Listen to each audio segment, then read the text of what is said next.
glory to God for allowing us to be here today. And I am a lead of Fight for 15.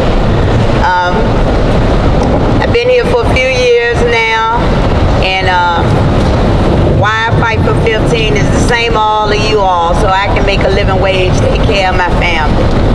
So that's pretty much what we're out here today for. It's Labor Day. This is Union Day, and we're out here to give awareness to people, to let them know why we are out here and why we fighting for 15 and for a union. So y'all can visit those community tables and different things that's all around us.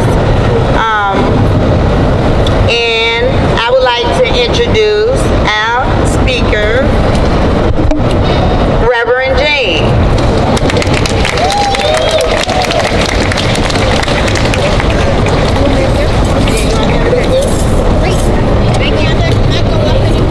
Okay. Good morning. Well, it's afternoon now. Good afternoon. How y'all doing, Virginia? Are all the children well fed? No. Are they in all good schools? No. Are all the families where people work getting a living wage? No, they are not. So we're going to start with prayer. We're going to start by centering ourselves into the day, to the work that we have today, and in recognition of this great day, which recognizes the value of everyone's labor. Yes? Yes. All right. God of many names, and God who is beyond all naming. We remember first those who are suffering from Hurricane Harvey, who have lost their homes, who have lost friends, family, and in our heart we send love and we send compassion to those folks. We start there. And second, we come together today to be mindful of how many of us long for fair paying jobs. How hard it is in this country, which has forgotten the majority, for us to come together. And how Labor Day reminds us that we need to come together to witness for justice in our communities, for the work of the dignity of a living wage, and for the work that will feed our children, that will put a roof above everyone's head, and no longer allow people who work to have no home. We're going to come together so that the bills can be paid, seeking a just wage for those who labor. And we've come together because we know that we could have a holiday at the end of the summer. But that's not what Labor Day is. So God, hear this plan, hear this prayer, hear this hope that we share. That in our community, every sibling, every brother, every sister have a fair wage for their work. That every child sleep at night with their belly full and their home safe. We pray this, oh God. But more than pray, we promise we will work and fight for 15. We will work for equality in the labor market. We will work, and we will pray for the souls of those who are so greedy and so concerned with their own incomes, the CEOs and the board members and the franchisees who've forgotten the people who work for them and forgotten their customers. We want to do the work of justice, oh God, and we are not afraid to be the hands and feet of God here in our communities in Virginia. We are here, and we will not go away until justice is done. Fight for 15, fight for 15, fight for 15!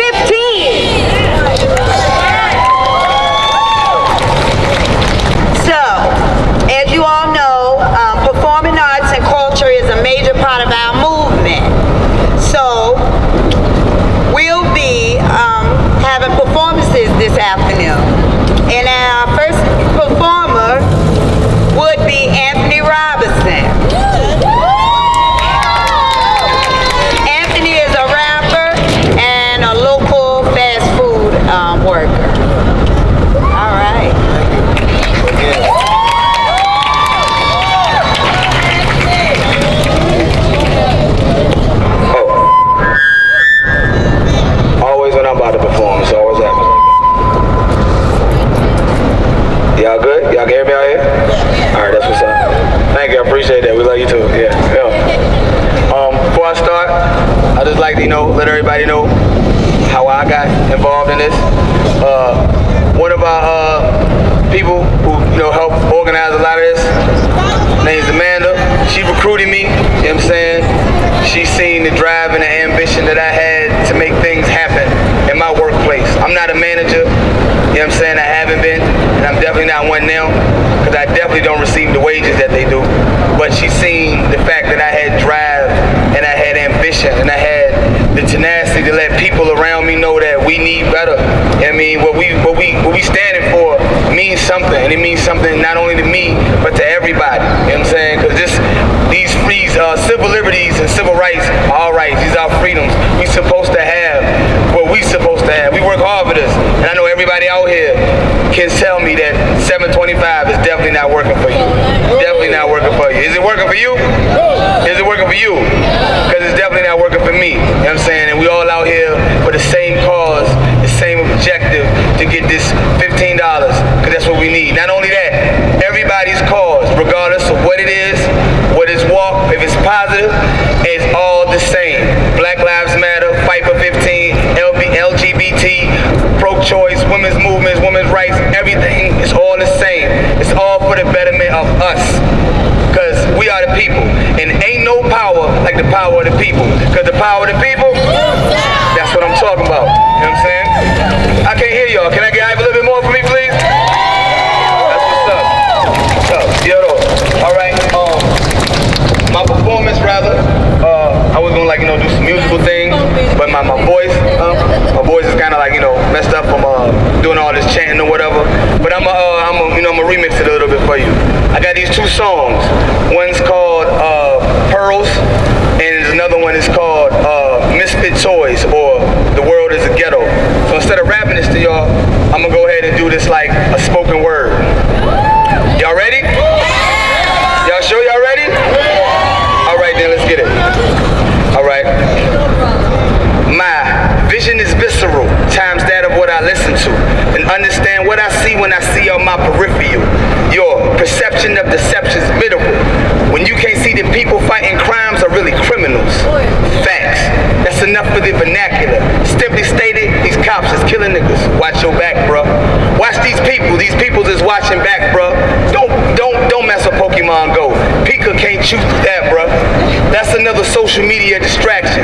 Distracting you and a select few to take action. A right to bear arms. That's the Second Amendment. But they got a license to kill, so that don't amend ish. Resistors get restrained for being reckless. I seen ethnics get executed for asking questions, and they wonder why we so aggressive. We've been in a cage since we was brought to this cage. That's caged aggression. Yeah. But yeah, that's one part. All right.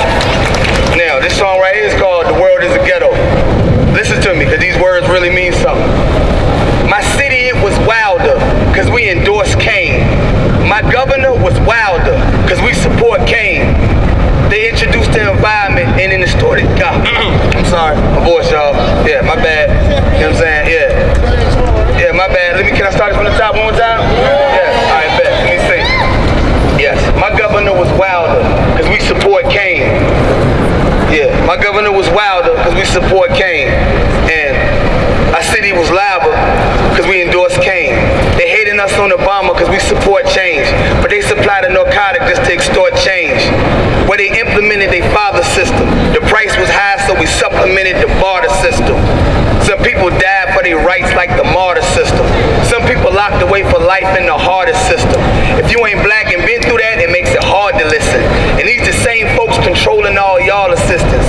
Black boys lost looking for their father's wisdom, but their father's dead following their father's vision. And if they is alive, they gotta pay their father's visits in the county or the state or the hardest prison. How you expect to be a father with no father figure? Figure gotta go harder than your father in the ghetto. Cause they treat us like misfit toys, but nobody says nothing till these toys make noise. And if you're a person of like mind, you can look around this room and see your hood is just like mine. And I don't care where you at, as long as you black, they gon' treat you like that. They hurting our daughters and killing our boys, but they don't care because it's yours. I done lived in the ghetto, did a bid in the ghetto,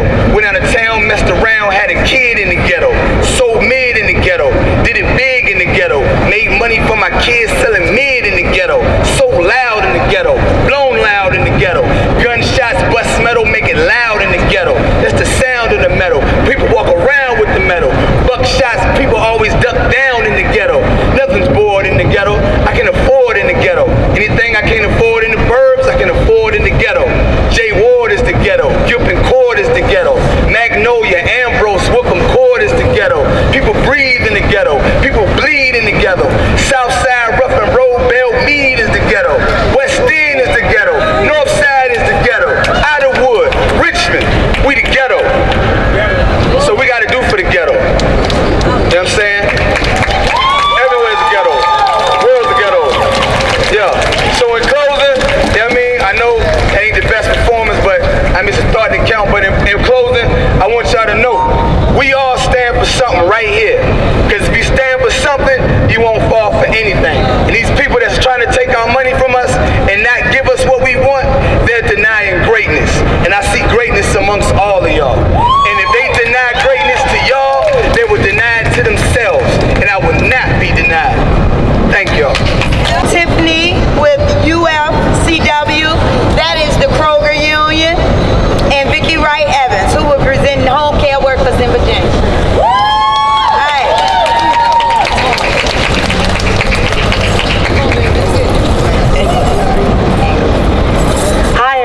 Hi everybody, good afternoon.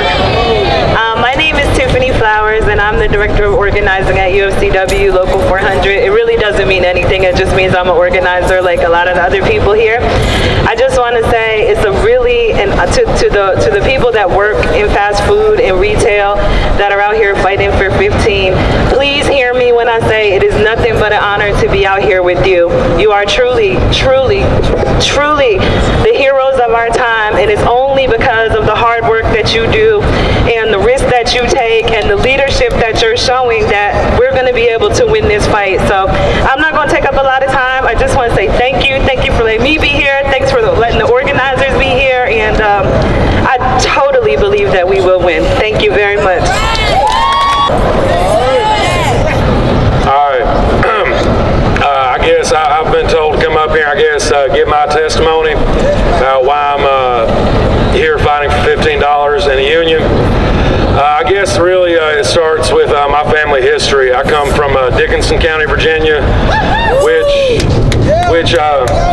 it's in the heart of Central Appalachia, right there in coal country. And you know, from about the very beginning of industrialization, our entire economy has been dependent on coal. You know, the coal company's done what it's done to keep people down, and you know, it wasn't until we had unions that we even got paid U.S. dollars. They used to pay you a company script that you'd have to pay back to the company. Companies would own your houses, they'd own your stores. You know, it was unions that brought us out of that. So it was workers like y'all coming out here and struggling that got us out of that. But it seems like the narrative nowadays is that unions had their place and that they don't have their place now. Well, I say that's wrong. Hey, my papa, I guess that's grandfather, I guess I can translate. Now that I'm in flatter land, I gotta change the dialect a little bit. My grandfather was a UMWA miner in Dickinson County, and in 1989, Pittston Coal, which is a company he worked for, had cut all health care benefits. Now imagine you're going underground, you know, you're breathing in coal dust, you're getting black lung, you're getting lung cancer, you've got people getting crippled and disabled in the mines, you know, because all the dangerous conditions. There's mine explosions like the one that happened a couple years ago up in West Virginia in Sago.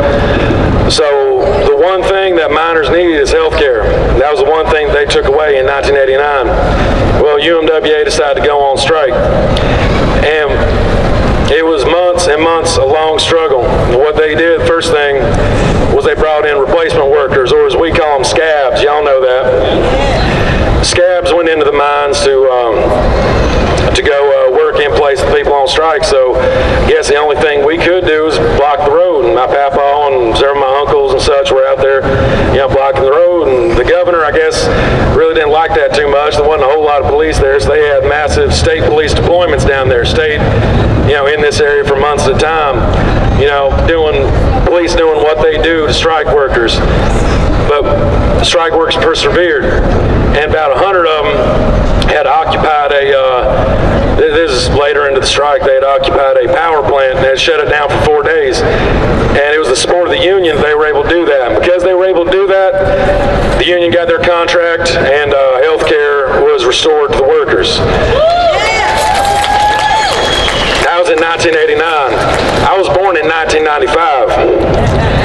Things have changed since 1989. I think the biggest thing now is that the coal jobs aren't really there like they were. And with coal jobs disappearing, you've got trucking jobs disappearing, construction jobs, everything around coal in the area disappearing. And with that gone, your spending class, your middle class is, pretty much almost decimated, so you have nobody spending into the economy. So you start seeing service industry suffer. But another thing you see, though, is that service industry, fast food, retail, is about the only thing we have. It's the only thing you got. You either got to move, you got to travel for work, you got to cling to the handful of coal jobs there are there, and you got to fight to get in there. Or you're working jobs like we're all working now. And the fact is, until we see, here's the economy, the economic system we have now, can't provide those jobs. But the jobs that are there, they need to have a living wage. Ain't that fair? $7.25 an hour. $15 over double that. Here it is. If you got that money, you spend it into the economy. What are you going to do? You're going to create more jobs. That's what happens. Okay? So we need $15. We need a union. We need a union too. Because first thing you'll see when we have $15, they're going to cut back hours. They're going to hire a lot more part-time workers. It's a union that can really protect your job there, prevent a lot of these terrible things from happening. It don't stop at 15. It don't stop at a union. You need 15 and you need a union. Hey, I guess. Good. My name's Olivia. I am from Big Stone Gap. It's just a little bit further from where Nick just was. Nick and I actually, there's a possibility we might be related. So. There's a possibility. I'm here because I was asked to sing a couple songs, mostly union songs and in favor of unions. I'm a child of a union family. I got coal mining in my blood for 4 generations. And I'm real thankful to be here with y'all, and I'm real thankful for having. But before I start, I'd like to take a little moment of silence because we're on colonized land. We're on stolen land. I'd like to take a moment of silence just to pay respect to those folks.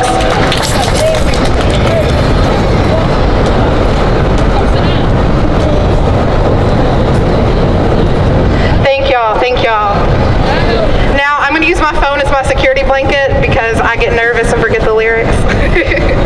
But the first song I was going to sing is something that y'all may know. Y'all know Solidarity Forever. Y'all know John Brown's Body. I'm going to sing a little bit of both, and then I'll introduce the next song when we get to it, which you'll also recognize. So I'm going to start out by humming it a little bit, and if you know it, feel free to sing along, feel free to hum along. I love to be in community with folks, and this is a good way to start.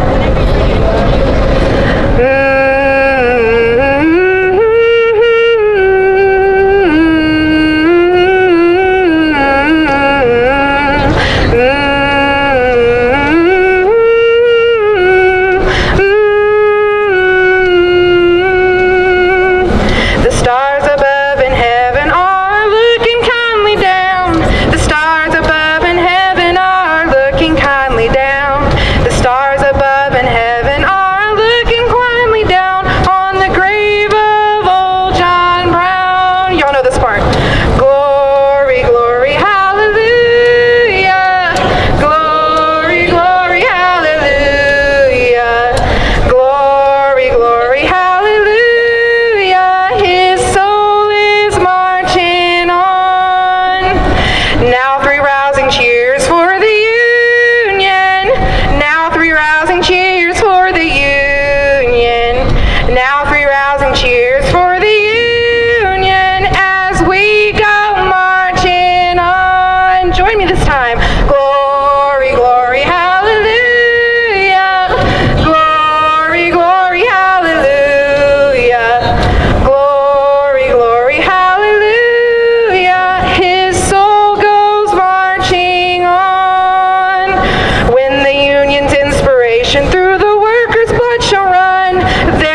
1800s when they were fighting for their rights.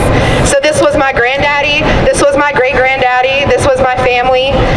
So the song, you may know it because it's taken on a lot of different sounds because of different movements. It's been used a bunch of different ways. This is called Which Side Are You On? So I'm going to sing the coal mining version of it, and then later we're going to sing the 515 version together. Come all of you good workers, good news to you I'll tell of how the good old union has come in here to dwell. Which side are you on now? Which side are you on? Which side are you on now? Which side are you on? My daddy was a miner, he's in the air and sun. I'll stick with the good union till every battle's won. Which side are you on now? Which side are you on?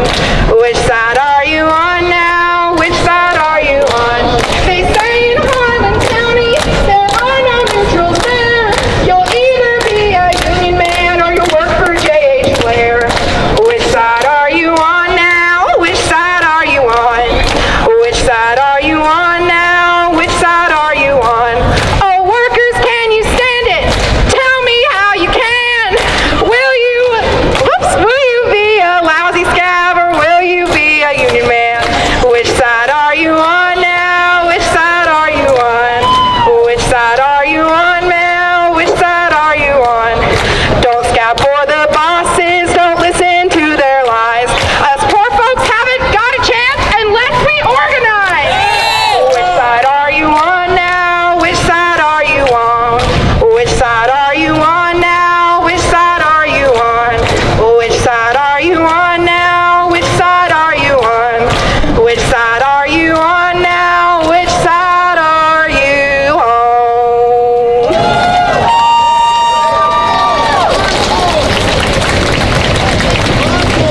My name is Vicki Wright Evans, and I fight for 15 because I struggle each and every day. I've been nursing for now 25 years, and I have never made over $10 an hour. My job is hard. I work hard. I'm dedicated. I work with these patients when other individuals would not work with them. I would like to see a fight for 15 for the individuals that are living in public housing. They have felony convictions and want to get out of public housing, but they do not give us a chance. If we made $15 an hour, we would not have to rely on food stamps, welfare, Medicaid, or anything.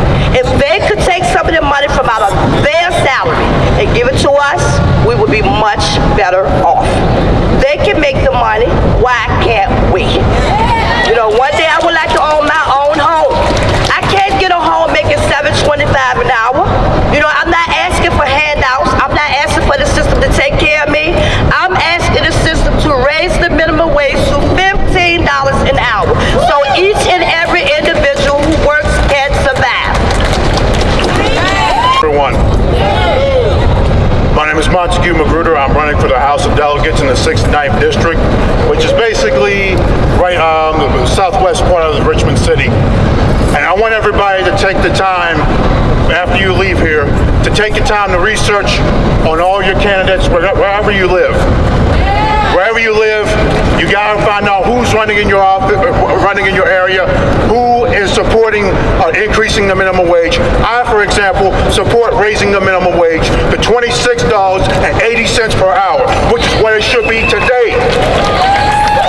Because reality is, ladies and gentlemen, $15 an hour is just a start. It's not enough to live, especially here in Richmond. You have to make $16.88 an hour just to afford a 2-bedroom apartment at fair market rate in Richmond. So $15 is still putting you under the poverty line, right? So that's why we need to fight for more. Instead of us fighting for crumbs, we need to go for the bakery.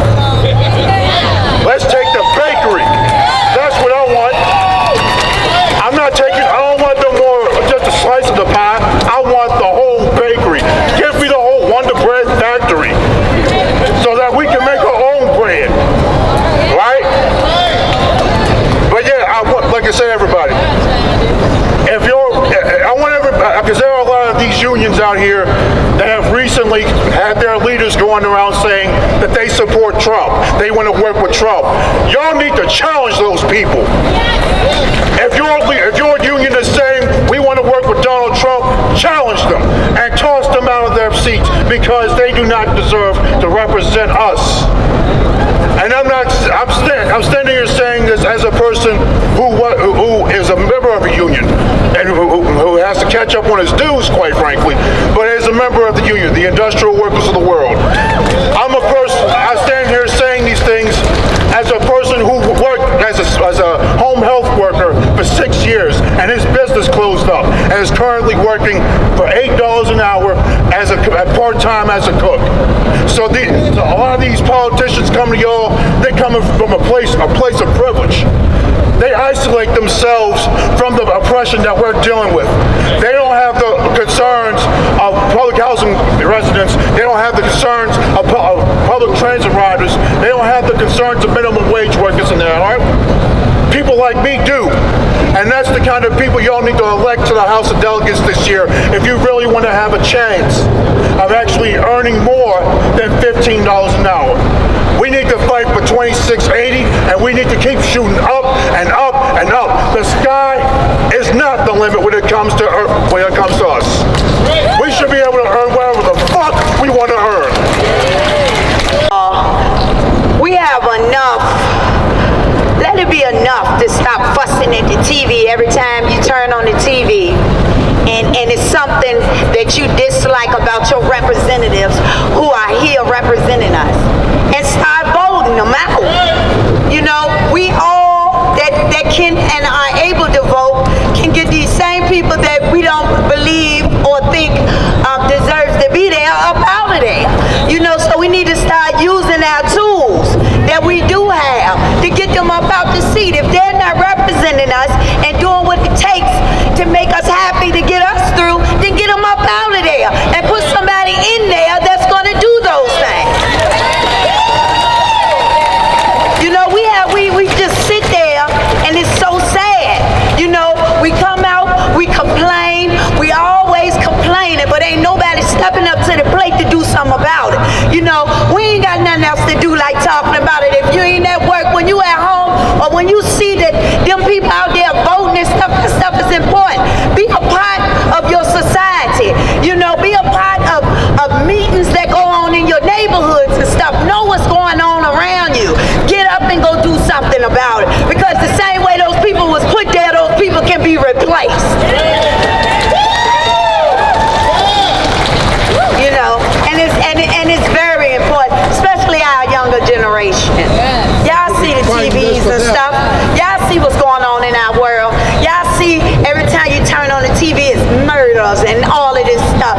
If the police department ain't doing what they need to be doing, get them up out there. Get some people in their wood. You know, if you got to take it upon yourself and march through your own hoods and say, I will not take no more of this murder. We are all we got. You know, if you got children, get on your children. Parents, please stop being parents. Stop being your children friends. Get them off of your level and teach them some respect. You know, teach them some maturity. I mean, they have a total disrespect these days. They have no respect at all. And what it's costing them is their lives. And it's not even worth that. It's not worth it. It's not worth me to die over a pair of shoes. Because y'all look at that more than y'all look at the education that you need. You know, and it's just sad to me. You know, and I continue to pray over our city. I mean, it's going down. And we just got to step up to the plate as parents, y'all. We got to play our part. We got to get up off of these children levels and become parents instead of friends. We got to get them a word of advice, not what they want to hear, but what they need to hear. Woo! If they can't abide by your rules in your house, get them up out there. You know, when we was young, we used to think it was a problem with having our children arrested, but I'm going to tell you today, I'd rather have mine arrested than have them dead and buried. You know, and so many times we get up here and we talk about the outsiders and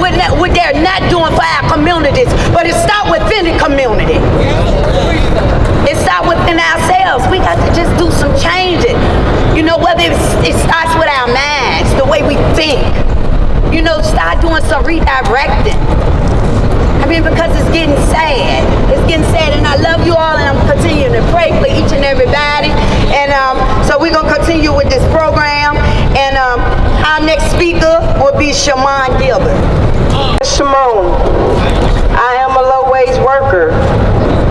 Also, a single mother of 4 beautiful children, 16, 15, 12, and 11. I want to tell you guys why I fight for 15 in the union. I fight because I know I have a responsibility to advocate for my children, whom 2 are in the workforce and 2 are going down the road. So I have to fight for them, myself, my family, and my friends that are in the same position that I am, working from paycheck to paycheck, robbing Peter to pay Paul, just to end up with the wages that barely or hardly make ends meet. A living wage is not what we have. We have a get-by wage, and this has to stop.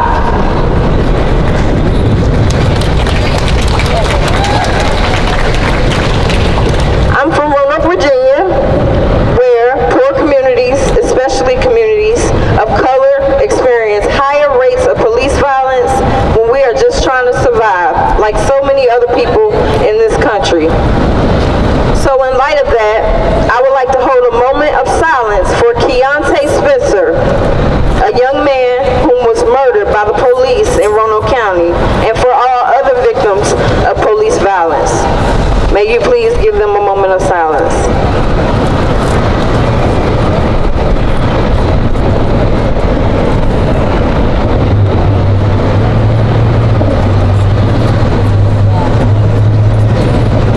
Thank you.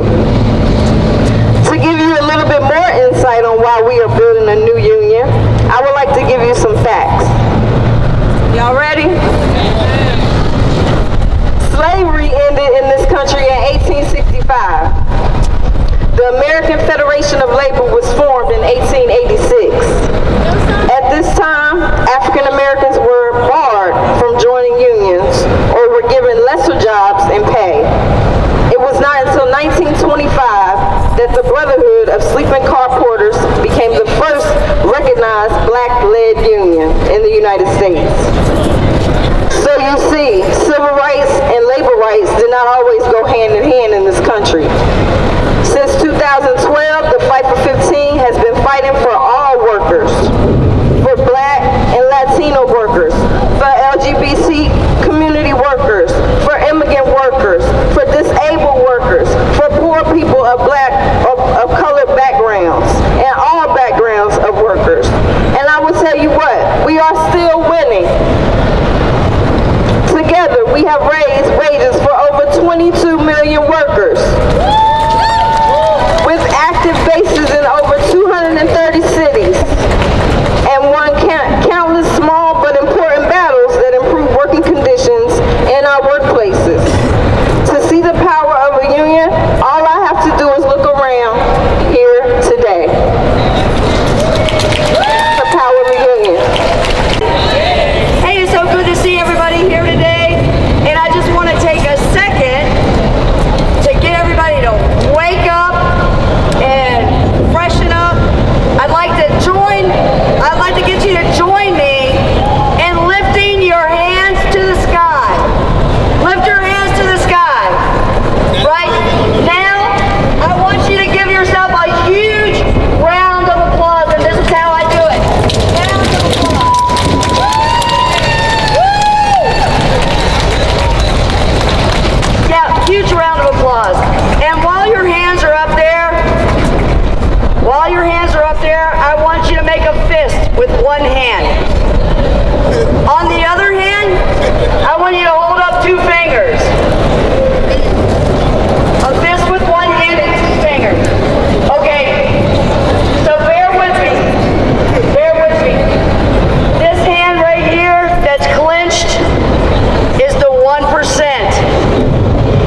What's in it, y'all? Money's in it. What else is in it? Power. So this whole thing is about two things, right? Money and power. All right? So what I want to tell you is this.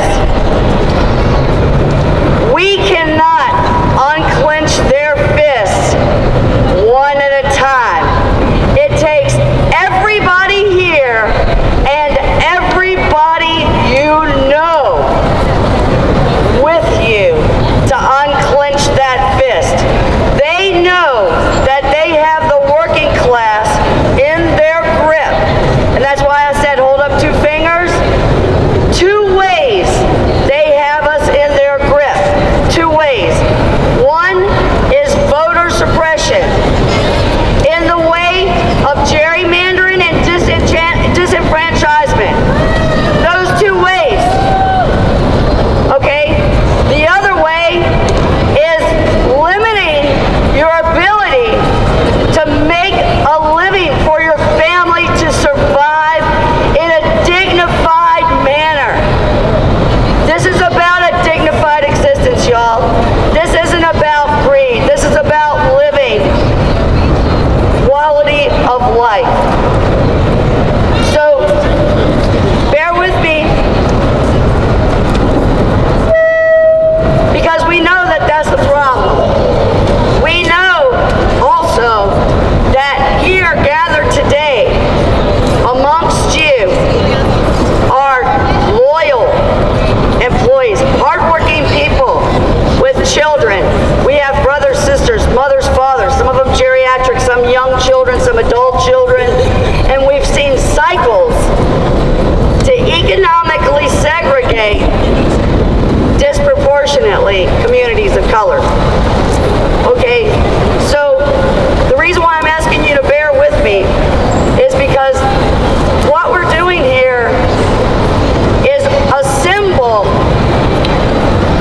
but that's as far as it goes, because we only have Labor Day once a year. We have got to be cohesive 365 days a year. We have got to be cohesive. Can you get behind me on that? Let me hear it.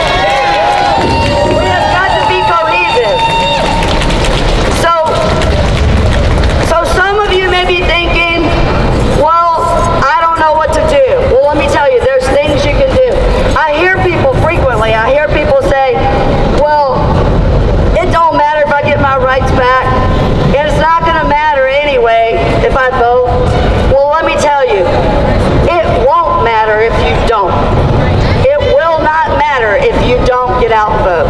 The other thing is, you won't get to vote if you're formerly incarcerated and have a felony on your background and don't get it resolved. You can get it resolved. That's what we're here for that. We can help you with that. Christopher Rashad Green over there chatting with someone now. He's got forms on him. If you're formerly incarcerated, don't have your rights back, Christopher Rashad Green, can I get you to raise your hand? Christopher? Somebody tap Christopher. Christopher, raise your hand! Raise your hand. Hey, yeah, Christopher Rashad Green can help you to get your rights restored. He can send you on that path. All right, then once you do, you got to vote. The other thing is, we've made some identifications. I work for an organization called New Virginia Majority. Some of you have heard of it. One of our big things we do is voter registration. We've been an on-the-ground liaison for the restoration of rights with the governor's office, and we've got a lot of work done. But we have a lot more to go. Restoration of rights is one thing. We need to take it a step further. Now we need to put that to work. We happen to know, and I'm going to give a second for this train, because I don't have much of a voice, so I'm sorry. A couple of things. We know that we have a $7.25 minimum wage, and it's not fair. We do know that. We know that nobody can survive on that. It's well beyond the poverty rate. And when I talked about the clenched fist and the two things, well, the people with their fists clenched, they know what they're doing. It's deliberate. So they know that if they keep people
rate of just over 4%, about 4.3. We know that communities such as Northside, Churchill, Jeff Davis Corridor, all have an unemployment rate in excess of 13%. Is that acceptable?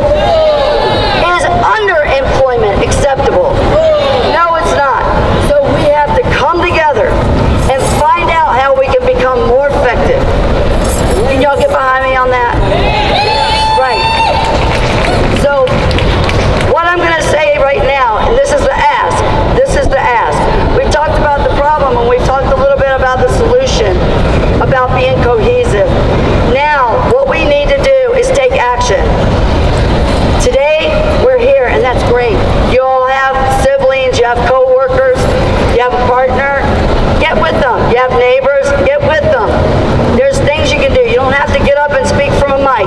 You can come to the office and do data entry. You can make phone calls. You can knock on doors.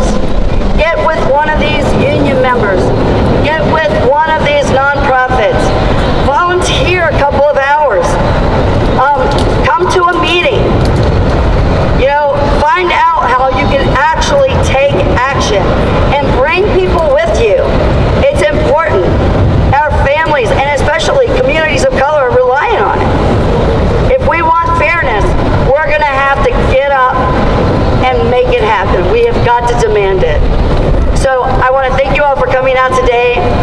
And let me just tell you, in addition, if you'd like to know more about what you can do to get involved, we're having a leadership development at our office at New Virginia Majority, 4914 Radford Avenue, Suite 303, on September the 16th. If you'd like to know more, if you'd like to come, please come see me after I get down from here. I'd love to talk to you and tell you how to get there and different things that you can do to get involved. Thank you so much. Look at us all standing here, united for a similar cause. Now, I know not a lot of people like to do math in school, so I'm going to do it for you. So the minimum wage is $7.25. Wait, taxes, $5.25. Now, a meal for one person at a fast food establishment costs about $5.25. Maybe less if you're getting from a value menu. But I want to tell you this. In a whole week span, the total amount for 1 week, 3 square meals a day, is $105 and some odd change. Put that into a month, that's $420. Now if you're feeding a family of 4 and you're the sole breadwinner, we change that to $16.80. Who here on a single minimum wage makes $16.80 a month? Raise your hand. I don't see any hands, so I think we're getting screwed. But I'm going to give you the math of what happens if we raise it up to 15. Now if you raise it up to 15, I'm just going to save you all the math and get to the end number. One person on a 15 after tax, after everything, is a little over $1,700. That is enough to feed the whole family of 4. And if you're single, you can pay your rent too. Now why unions are important is because there may be a law against discrimination in the workplace, but because of a right to work state, they can fire you for any reason they see fit. They don't even have to tell you. A union protects you from that right to work and protects you from any arbitrary reason that a manager would see fit. A union is to be a thorn in the manager's side. So, to close, since, I have to wrap this up and we're running out of time, we need at least 15 just to feed our family. And we need a union so we can have job security, so we can have people's rights in the workplace, so we can be equal and united.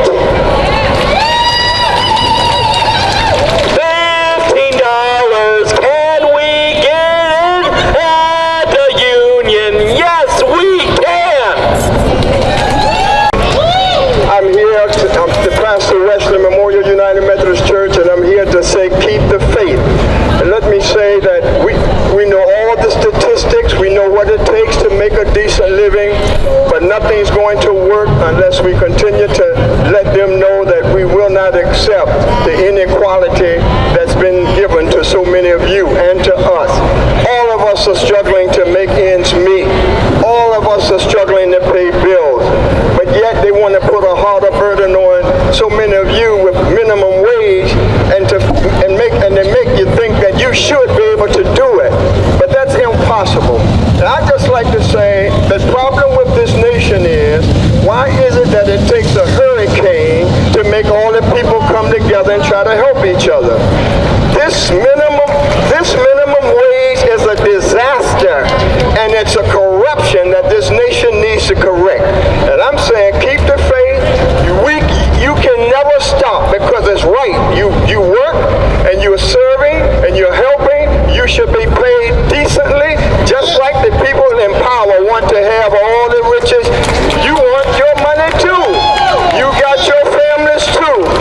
And I'm just saying, we are here. I'm here to support you, and there are many other organizations. So hopefully this disaster that's taking place among so many of you and us, we are here to say it will be corrected, and we will not stop until their ears are open and that they make the adjustments necessary. So keep the faith, keep on keeping on, and God will make his truth revealed to all. God bless you. My name is Anna Edwards, and I'm chair of the Sacred Ground Historical Reclamation Project of the Defenders for Freedom, Justice, and Equality. And that means you. I'm here because the Defenders and the Sacred Ground Project stand in solidarity with the fight for 15. We have been labor activists, union supporters since we got started in 2002. When we took on the project of reclaiming Richmond's African burial ground and elevating the story of Gabriel's rebellion, we knew that it was for Richmond. It was for Richmond to know its history as fighters, as people who resisted oppression, slavery, and wage slavery. After slavery was over, the next chapter is the chapter that you are living the legacy of. And it is time for us to continue to do this work. It is always time. We have to continue to do what you're doing here today. We're going to do it tomorrow.